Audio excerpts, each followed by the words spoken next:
우리가 찬양 시간에 하나님의 사랑에 대해서 찬양을 했는데요. 하나님의 대표적인 성품이 사랑이죠.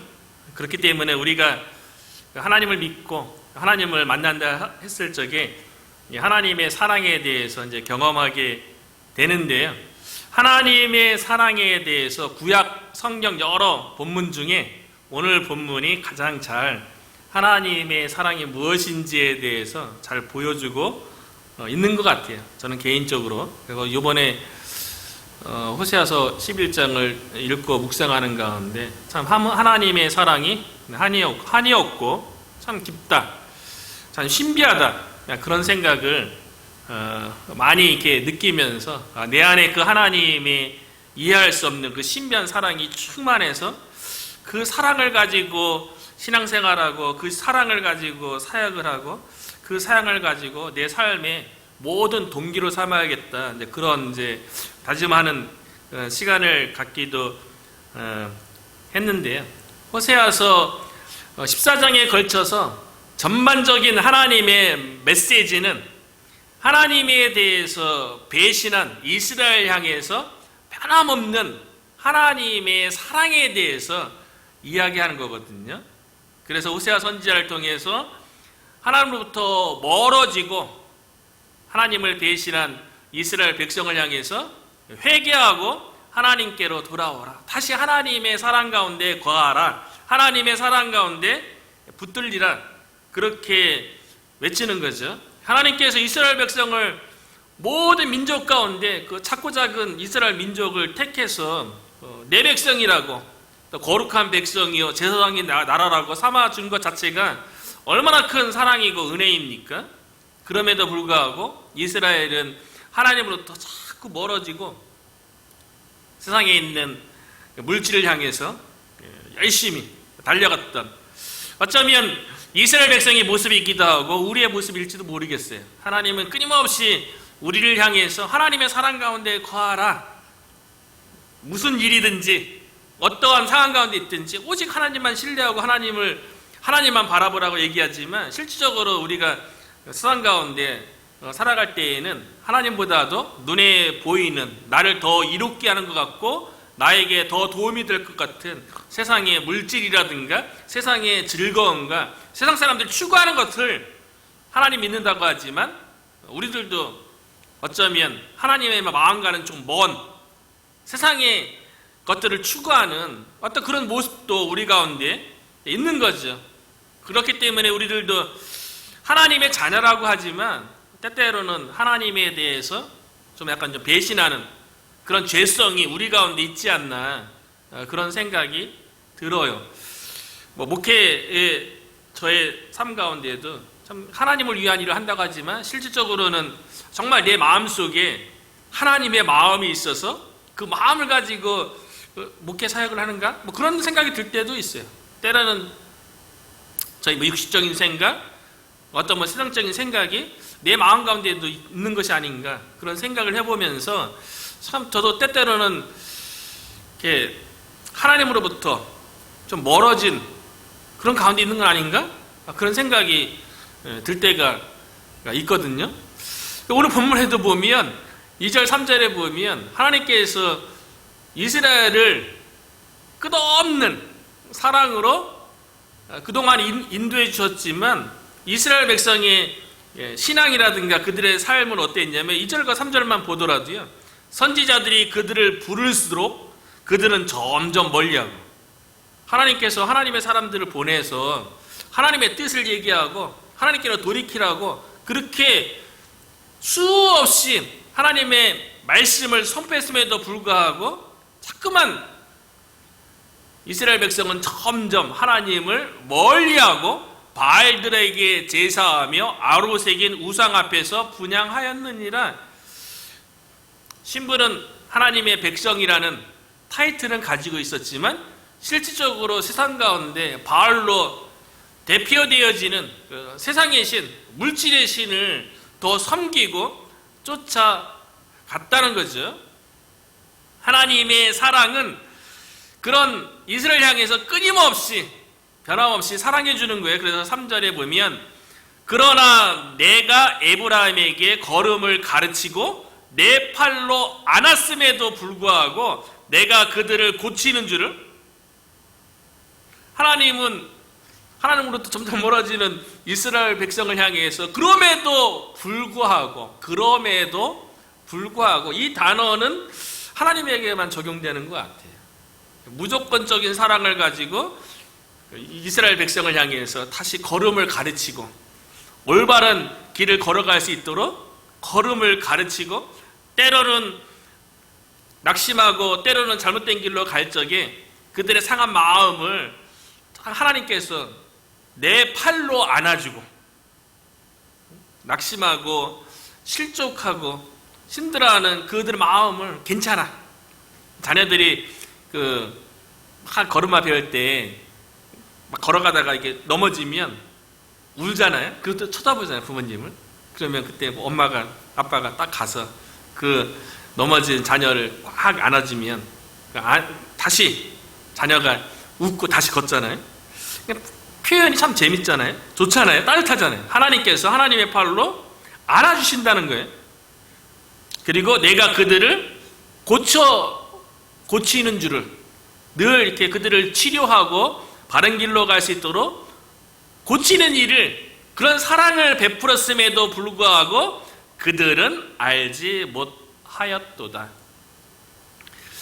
하나님께서 하나님의 백성 이스라엘 향해서 처음부터 끝까지 걸음마부터 걷고 활동하는 모든 일을 하는 데 있어서 하나님께서 사랑으로 함께 하셨죠. 근데 이스라엘 백성은 깨닫지 못하다. 이 구절을 보면서 마치 부모가 자녀를 키우는 가정 가운데 보면 그 자녀들이 늘 그들의 마음이 부모의 마음에 또 늘 흡족한 게 아니잖아요. 그 자녀들이 언제 이렇게 배신하나 부모님의 마음에 약간 좀 안 들게 행동하나 그 시기를 보니까요. 인터넷 검색해 봤어요. 자녀들은 언제 부모님에게 배신하는가. 쳐보니까 몇 가지 이렇게 유아 교육 가운데 그런 자녀들의 발달 과정에서 부모로부터 약간 좀 부모 마음에 안 들게 미운 행동을 할 때가 4번 있다 그러더라고요. 한 살 때 그때 이제 걷기 시작하면서 부모의 말에 거역하기 시작한대요. 그리고 3살 때 미운 3살이더라고요. 미운 3살. 3살 되면 내 거야. 내가 할 거야. 이러고서 이제 할 때. 그때가 3살 때고요. 그리고 그 다음에 7살 때. 그때는 얄미운 7살이라고 그러더라고요. 얄미운 7살. 7살 되면 이제 조금 이렇게 학업을 할 나이가 되면서 독자적으로 이제 행동하고 생각하고 그러면서 이제 부모 말에 이제 거역하는 그런 시기가 있고 그리고 사춘기에 들어가면 자기 정체성 찾아가면서 부모로부터 이제 독립하려고 그때 이제 반항심도 생기고 부모의 뜻에 때로는 배신하고 그런 게 육아 교육에 대한 글을 읽었는데요. 그 시기만 아니라 그 시기 때가 아니라 할지라도 자녀들은 때로는 부모의 말에 온전히 순종하지 못하고 부모의 말에 거역하고 부모님의 마음을 속상하게 하는 일들은 많이 있죠. 마치 이스라엘 백성이 하나님의 백성이 부름받은 하나님의 백성임에도 불구하고 하나님의 사랑을 듬뿍 줬음에도 불구하고 그건 알지 못한대요. 그것만큼 하나님의 마음이 속상할 때가 있겠는가 그런 생각이 드는 거예요. 저도 이렇게 자녀를 키우는 가운데 때때로 그런 얘기 들을 때가 가장 속상하더라고요. 내가 다 했어. 내가 알아서 했어. 열심히 나는 도와주고 열심히 이렇게 자녀들을 위해서 성장하는데 도왔다고 생각하는데 내가 다 알아서 했어. 언제 날 도와줬어? 언제 도와줬어요? 막 그렇게 얘기할 때. 그때 야단치기도 하고 막 그러는데 막 속에서는 막 그렇죠. 너 태어나고 먹고 자고 한 거 다 누구 덕이냐고 막 이렇게 이야기하고 싶은데 그렇게는 얘기 안 하고 그냥 들어야지 어떻게 하겠어요. 본인이 다 알아서 한 것처럼 부모의 사랑에 대해서 알지 못하는 그 자녀를 바라볼 때 그럼에도 불구하고 부모니까 또 자녀를 또 사랑으로 또 다가가잖아요. 하나님의 마음이 그런 거예요. 걸음마부터 시작해갖고 늘 품어주고 또 때로는 뭐 고쳐주고 그렇음에도 불구하고 이스라엘 백성은 알지 못하는 거예요. 그 이스라엘 향해서 가졌던 하나님의 사랑에 대해서 한 간단하게 오늘 본문에서 한 4가지로 좀 살펴봤으면 좋겠는데, 그 이스라엘 향한 하나님의 사랑은 아버지의 사랑이라는 거예요. 아버지의 사랑.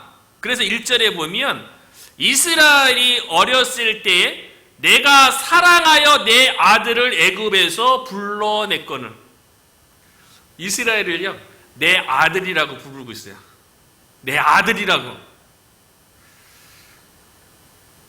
세상에서 가장 친밀한 관계가 아버지와 아들과의 관계죠.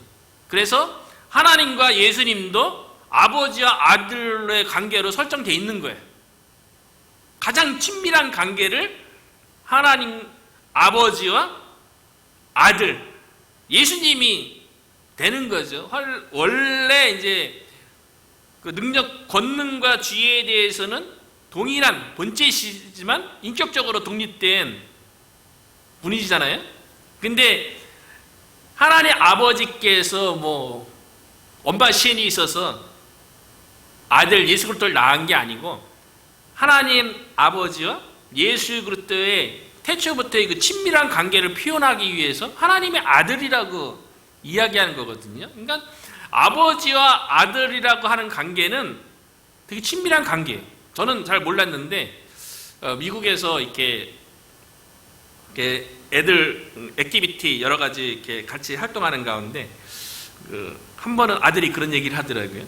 이렇게 액티비티 할 적에 미국에는 father and son이라는 게 있대요. 아마 그게 친밀한 관계를 얘기하는 것 같아요. 저보고 그러더라고요.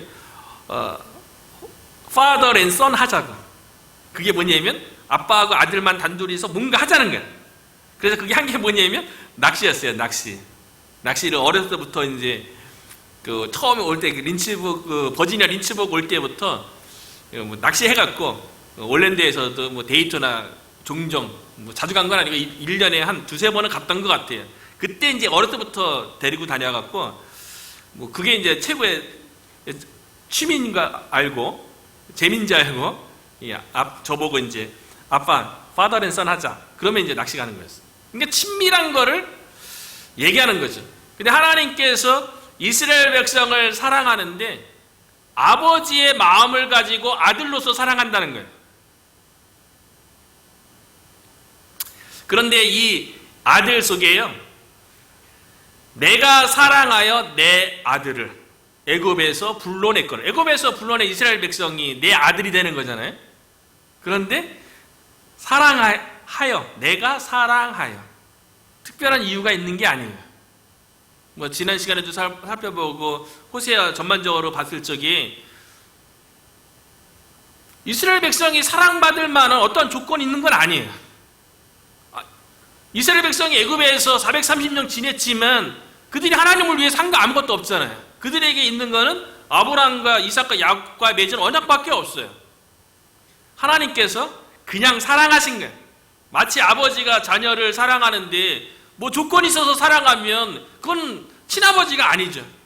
친아버지는 자기 친아들에 대해서 그냥 내 아들이기 때문에 어떤 이유도 없이 때로는 속썩이고 때로는 거역하는 행동을 한다 할지라도 아버지이기 때문에 그냥 무조건적으로 포기하지 않고 끊임없이 사랑하는 거죠.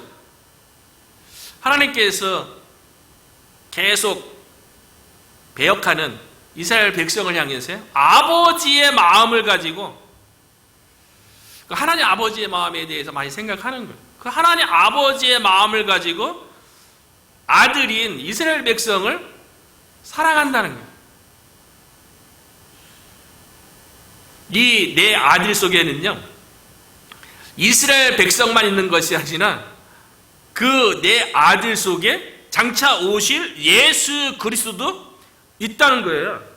그래서 예수님께서 탄생했을 적에 동방박사에 의해서 유대 인의 왕으로 태어나신 이가 어디 있느냐? 그 질문 때문에 헤롯 대왕이 베들레헴에 있는 2세 아래 아이들을 다 죽게 하잖아요. 그 때문에 이제 천사가 요셉과 마리아를 애굽으로 피신시켰다가요.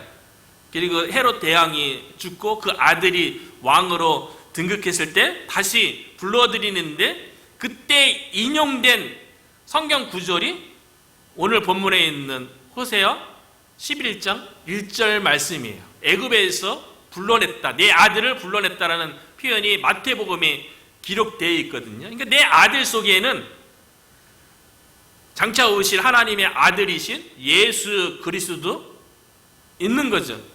그리고 이 내 아들 속에는요, 하나님의 아들이신 예수 그리스도뿐만 아니라 그 예수 그리스도를 통해서 부름받아서 그 애가 될 우리들도 포함이 되어 있다는 거예요. 하나님께서 우리를 왜 하나님의 자녀 삼아 주셨습니까? 우리를 사랑하셔서 애국 가운데서, 세상 가운데서 우리를 불러내신 거예요. 아버지의 마음을 가지고요.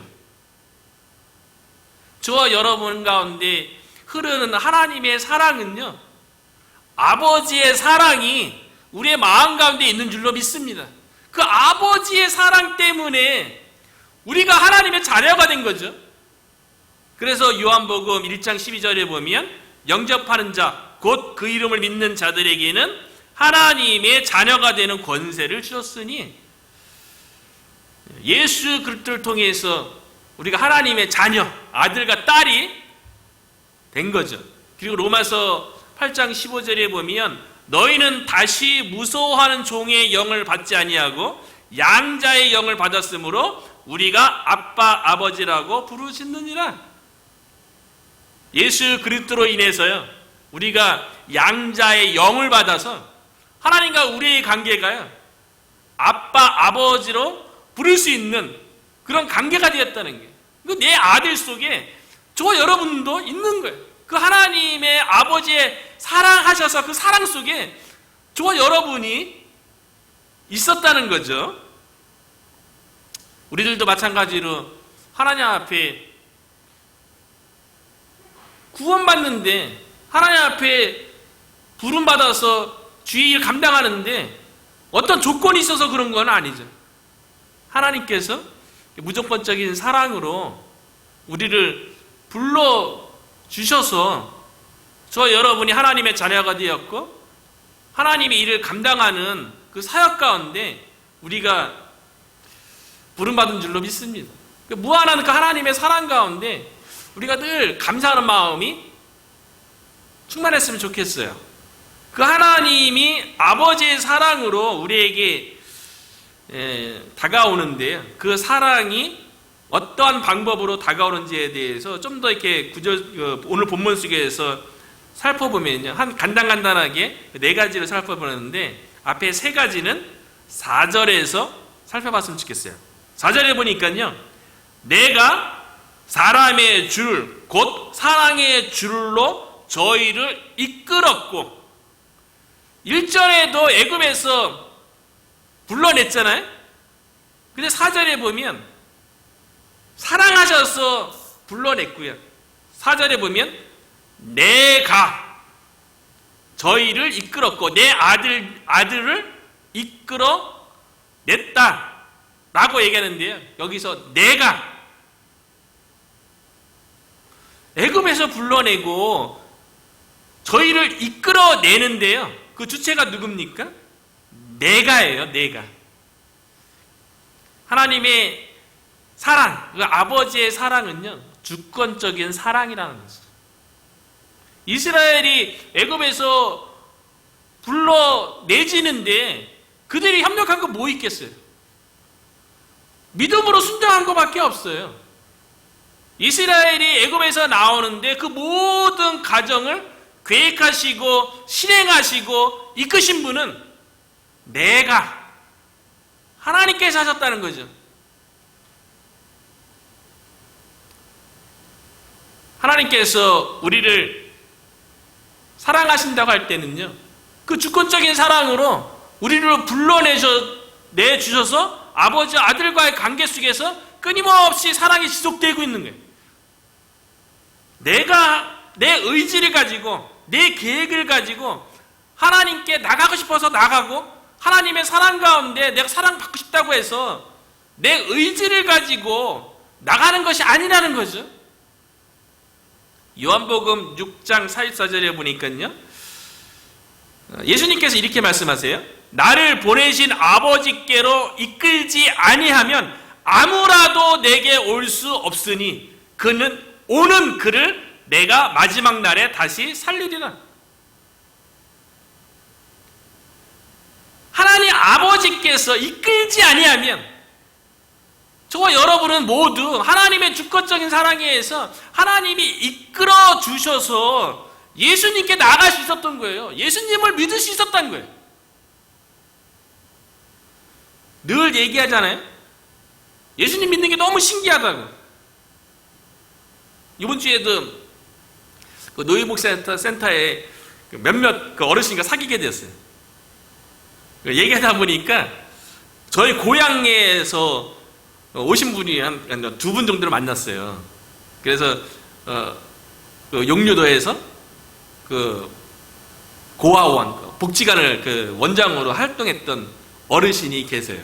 그리고 그분이 나중에 그 인천에 또 하수동에서 됐는데, 내가 중학교 때까지 용류도에 살고 고등학교는 인천 하수동에서 그 고등학교를 다녔거든요. 거기서 살면서 이제 고등학교를 다녔는데, 그러니까 뭐 잘 알죠. 그러니까 맨날 저만 보면 그 어르신은 저 보면 용류도 맨날 그러세요, 저보고.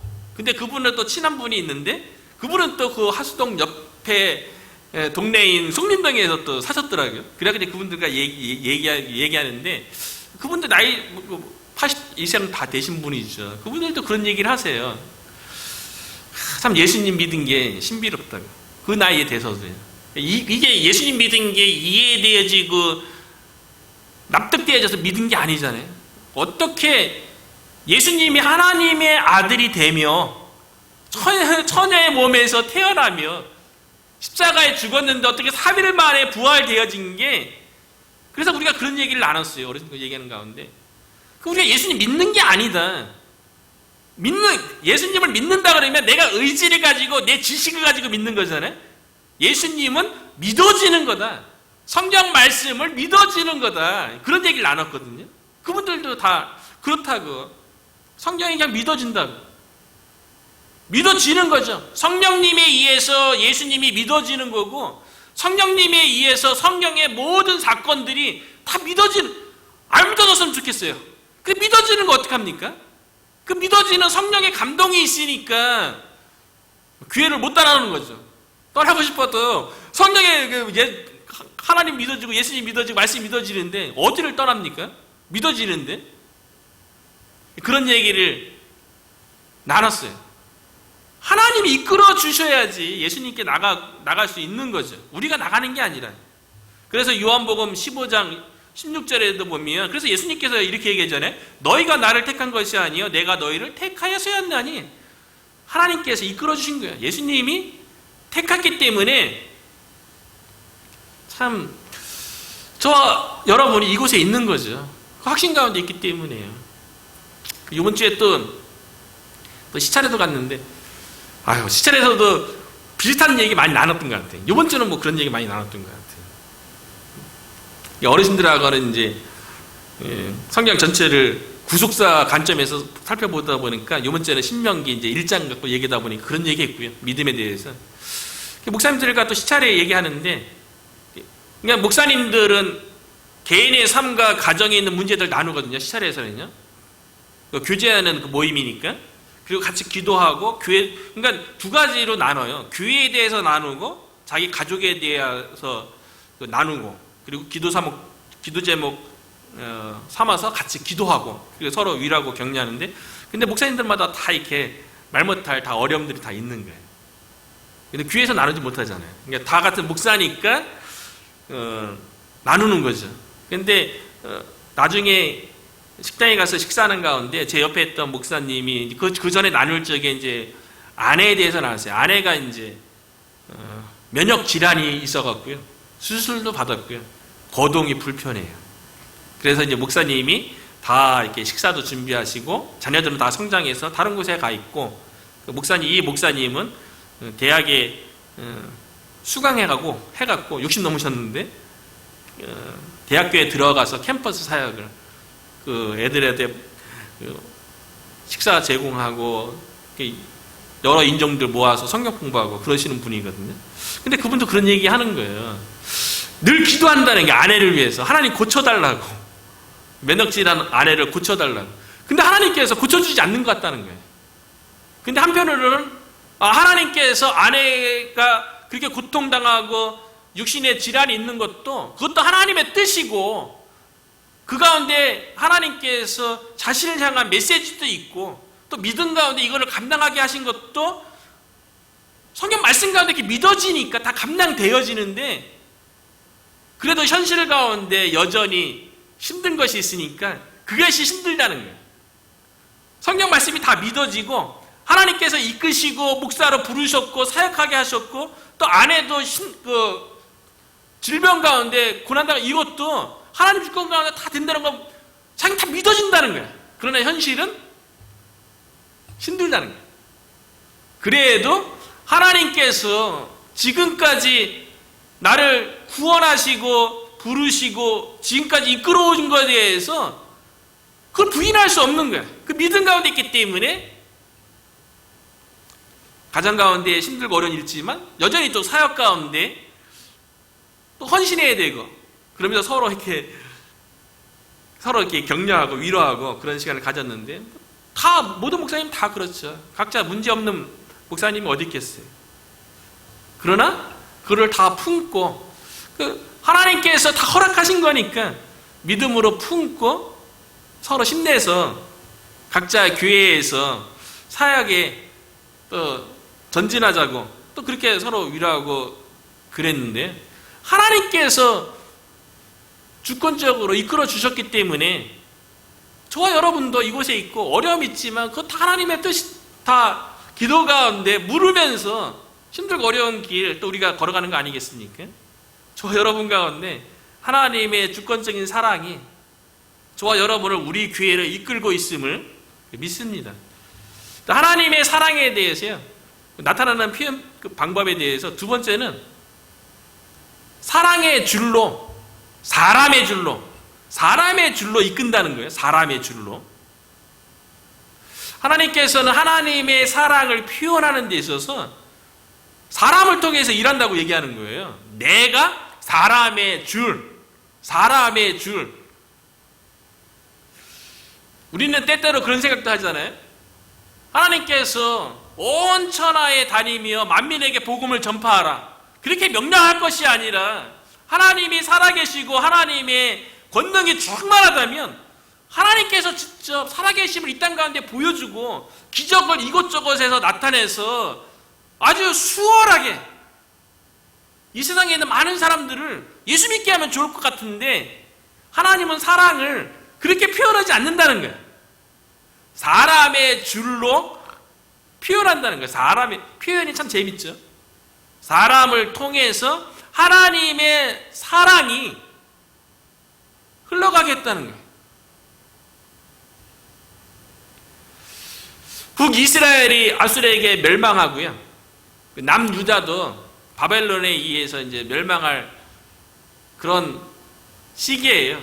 남유다가 북이스라엘의 멸망을 그걸 반면교사 삼아서 우상 숭배하지 아니하고 하나님께로 돌이켜서 좀 하나님을 잘 섬겼으면 좋았을 텐데 남유다가 여전히 우상 숭배할 제약 가운데 있는 거예요.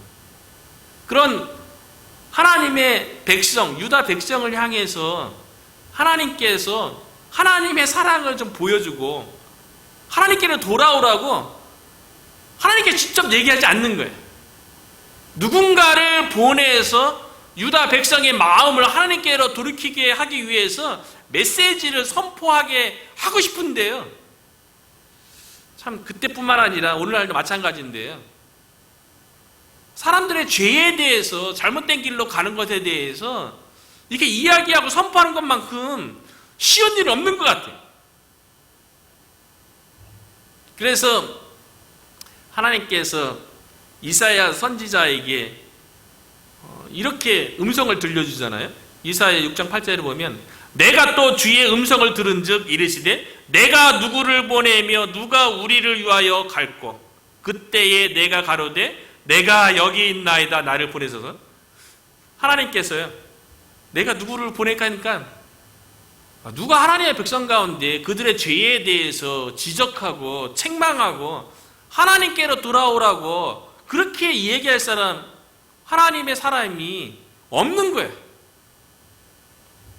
우리들도 일상생활 가운데 누군가에 대해서 잘못한 것을 지적하는 거 이런 거 본능적으로 싫어하잖아요. 남 잘못하는 거 얘기하면 그 사람이 싫어할 거 뻔히 아는데 상대방이 싫어할 일을 왜 합니까? 그 인간의 기본적인 인지상정의 마음인 거죠.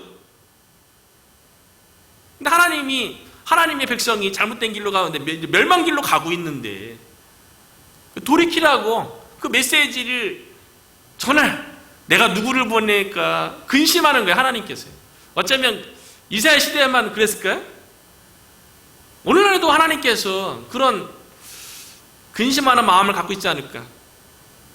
하나님은 하나님의 사랑에 대해서 사람의 줄로 표현하는데 가려고 하지 않는 거예요. 가는 게 힘든 거예요. 저도 이번 주에 전도 나가보니까 오래간만에 또 나가보고 그러니까 힘들어요. 우리 모두는 죄인입니다. 예수님 믿고 구원 받으세요. 이렇게 얘기한다는 게 너가 뭔데 뭐 구원 받니 안 받느니 그렇게 선포하냐고.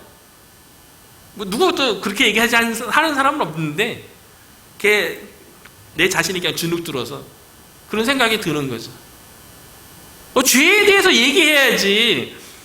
그 예수 그리스도의 복음의 그 능력, 메시아라는 말 자체가 구세주란 말인데 죄에 대해서 얘기해야지 구원을 얘기할 수 있잖아요. 근데 요즘 시대에 누가 죄인이라고 그러면 내가 왜 죄인이냐고 당장 싸우자고 달려드는 그런 시대에 우리가 죄인인 것을 누가 선포하기를 좋아하겠어요. 그러니까 이사야 시대뿐만 아니라 오늘날 시대에도 어쩌면 하나님께서 근심하기를 누가 나를 위해서 가며 내가 누구를 보냈고 그런 하나님의 근심 아닌 근심이 있지 않을까 그런 생각을 해봤어요. 사람의 줄로 하나님의 사랑을 표현하는데요. 그래서 예수님도 공생애 가운데 이것저것 동네를 돌아다니시면서 회당에서 가르치시고 천국 복음을 전파하시고 각종 병자들을 고치시고요. 그들을 보면서 예수님께서 불쌍히 여기는 마음이 있었는데요. 목자 없는 양같이 고생하며 기진 함 가운데 있는 그 무리들을 보면서 예수님이 다 해주면 좋을 텐데 예수님께서는 제자들에게 뭐라고 얘기합니까? 목자 없는 양같이 고생하고 기진한 그 사람들에게 하나님한테 얘기해서 그들에게 사람을 보내달라고. 하나님은 사람의 줄로 사랑을 표현하는 거예요. 그래서 마태복음 9장 37절 38절을 보면 이에 제자들에게 이르시되 추수할 것은 많되 일꾼이 적으니 그러므로 추수하는 주인에게 청하여 추수한 일꾼들을 보내주소서 하라 하시니라. 추수한 일꾼을 보내서 세상에 보내서 추수한 일꾼들에게 추수할 사람들에게 하나님의 사랑을 보여주라는 거죠. 여러분이 하나님의 사람의 줄로 선택받은 줄로 믿습니다. 저와 여러분이 하나님의 사람의 줄로 그 다음 세 번째 그 사람의 줄 곧 그 사람의 줄이 어떤 줄이라고 얘기하고 있습니까? 사랑의 줄이래요. 사람의 줄을 사용하는데 그 사람의 줄 곧 사랑의 줄이래요. 사랑의 줄.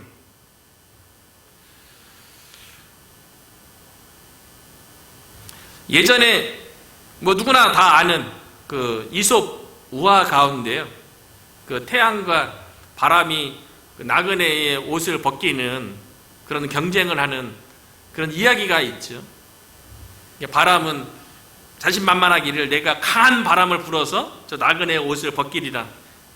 그래서 강한 바람을 계속 불지만 강한 바람을 불면 불수록 나그네는 어떻게 합니까? 옷을 더 꼭 껴안죠.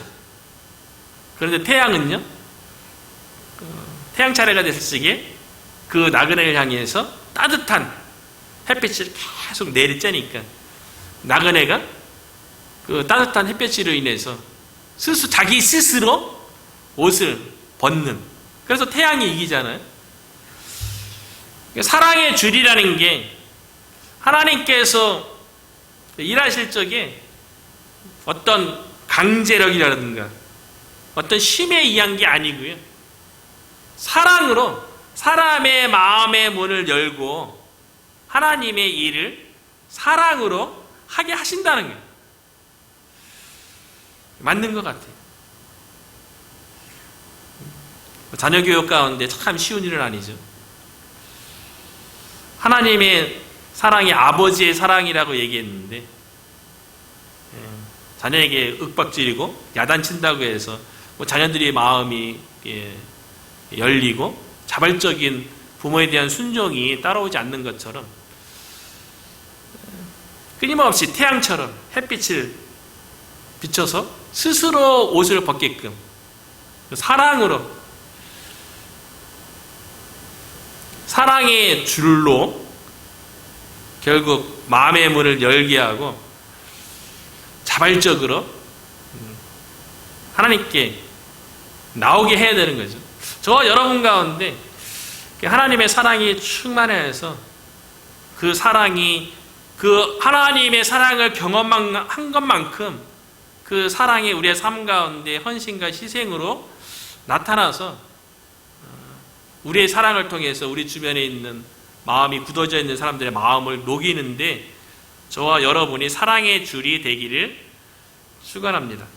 마지막으로 하나님의 사랑은요, 우리가 읽은 7절과 8절에 보니까요, 결코 포기하지 않는 사랑이라는 거예요.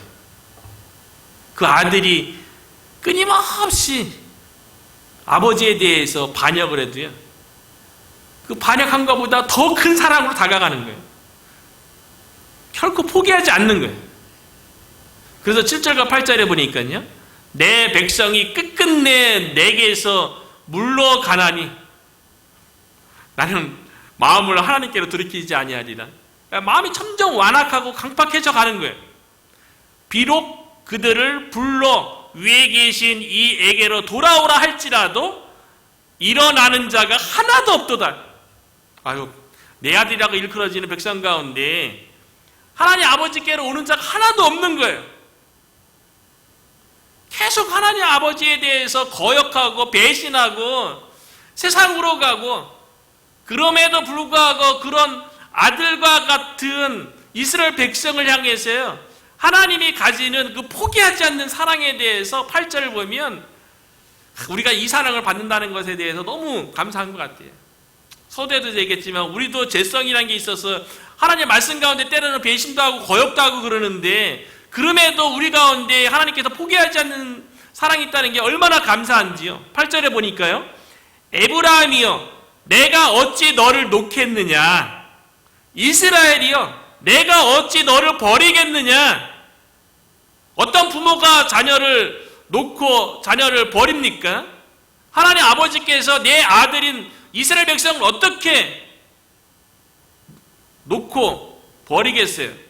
내가 어찌 너를 아드마같이 놓겠느냐, 어찌 너를 스보임같이 두겠느냐. 아드마와 스보임은 소돔과 고모라가 그들의 죄악으로 인해서 하늘에서 유황불이 내려서 멸망할 때 그 옆에 동네예요. 아드마와 그 스보임은 소돔과 고모라 똑같아요. 그들이 죄악 가운데 있었잖아요. 하나님 심판받았잖아요. 아무리 너희 모습이 아드마와 스보임 같아 할지라도 내 아들이라고 그랬죠. 1절에 내 아들, 내가 사랑하여 내 아들을 애굽에서 불러내었거늘 내가 사랑하는 내 아들인데 어떻게 내 손에서 그냥 놓고 버리겠냐는 거죠. 그러면서 참 하나님께서 중요한 말씀을 하는데요. 내 마음이 내 속에서 돌이키어 때로는 내 아들이지만 너무 못됐어. 때로는 포기하고 싶은 마음이 막 있는 거예요. 그런데 그 가운데 다시 또 마음을 돌이켜요. 하나님께서 그렇게 표현하시는 거예요. 그러면서 어떤 마음을 하나님이 갖냐면요, 나의 국률이 온전히 불붙 듯 하도다. 나의 국률이 불쌍히 여기는 마음, 그래서 어떻게든 도와서 변화시키고자 하는 그 마음 깊숙한 곳에서 올라오는 그 국률, 그 하나님의 사랑에 이것이요 마음에 온전히 불붙는 듯 하대요. 하나님께서요. 우리들도 그렇잖아요. 어떤 일에 막 감동되어지고 어떤 일에 막 불타오르면 마음이 막 뜨거워져서 막 하지 못하면 견딜 수 없는, 하나님께서 아드마와 수보인 같은 이스라엘 백성을 보면서요, 그 국리 여기는 마음에 막 불타갖고 끝까지 어떻게 내가 내 아들 된 내 백성을 놓고 버리겠느냐. 그 하나님의 그 포기하지 않는 그 아버지의 사랑이 저 여러분 가운데 있는 거죠. 때로는 우리가 살펴보면 우리의 신앙이나 우리의 인생 가운데도 보면 저때 되돌아보면 하나님께서 나를 포기할 만도 한데, 나를 놓을 만도 한데, 근데 아버지의 사랑으로 포기하지 아니않고 아버지의 국률이 온전히 불탈라서 우리를 붙잡았기 때문에 지금 이 자리에 있고 이곳에서 하나님의 부르신 가운데 순종하고 있는 것이 아닌가? 그런 생각이 드는 거죠. 그 하나님의 마음속에 국률이 온전히 불타듯 그런 마음을 가졌던 것처럼 우리 가운데 그 하나님의 사랑을 경험하고 그 사랑이 우리 가운데에도 나타나기를 축원합니다. 하나님의 사랑에 대해서 쭉 네 가지 쭉 살펴봤는데, 그 사랑으로 인해서 그 사랑의 결과 4절 후반부에 보니까요, 내가 사람의 줄 곧 사랑의 줄로 그들을 이끌었고 그들에게 대하여 사랑의 결과요 그 목에서 멍에를 벗기는 자 같이 되었으며. 멍에, 하나님의 그 사랑이 주권적인 사랑으로 사람의 줄로 사랑의 줄로 끝까지 포기하지 않는 사랑으로 우리 가운데 있는 멍에를 벗겨준대요. 근본적인 죄의 멍에가 있죠. 율법의 멍에가 있죠. 그리고 삶 가운데 각자 지고 있는 멍에가 있죠. 멍에는 시골에 가면 소에게 일시키기 위해서 등에 걸쳐놓은 그 멍에 아니겠어요? 우리 각자의 멍에가 있죠. 근데 그 멍에를 벗겨주시겠대요. 하나님의 사랑으로. 저와 여러분이 하나님 그 아버지의 사랑으로 우리의 삶 가운데 있는 말 못할 멍에가 있다면 우리 교회에도 멍에가 있죠. 그 멍에가 하나님의 사랑으로 벗겨지는 역사가 있기를 바라고요. 그 다음에 보니까 그들 앞에 먹을 것을 두었도다. 먹을 것. 이스라엘 백성에게 필요한 양식을 하나님께서 예비해 두셨대요. 우리들도 마찬가지죠. 우리에게 있어야 할 것들, 필요한 것들, 일용할 양식에 대해서 하나님께서 예비해 두셨다는 거예요. 그렇기 때문에 가장 중요한 것은 우리가 그 하나님 아버지의 그 사랑 가운데 거하는 거예요. 그 사랑을 충만하게 우리가 삶 가운데에서 경험하는 것이 중요하다는 거죠. 그래서 사도 바울이 그의 사역의 동기에 대해서 이렇게 고백했거든요. 이 구절로 이제 결론을 맺고자 하는데요. 고린도후서 5장 14절에 사도 바울이 이렇게 고백하는 거예요.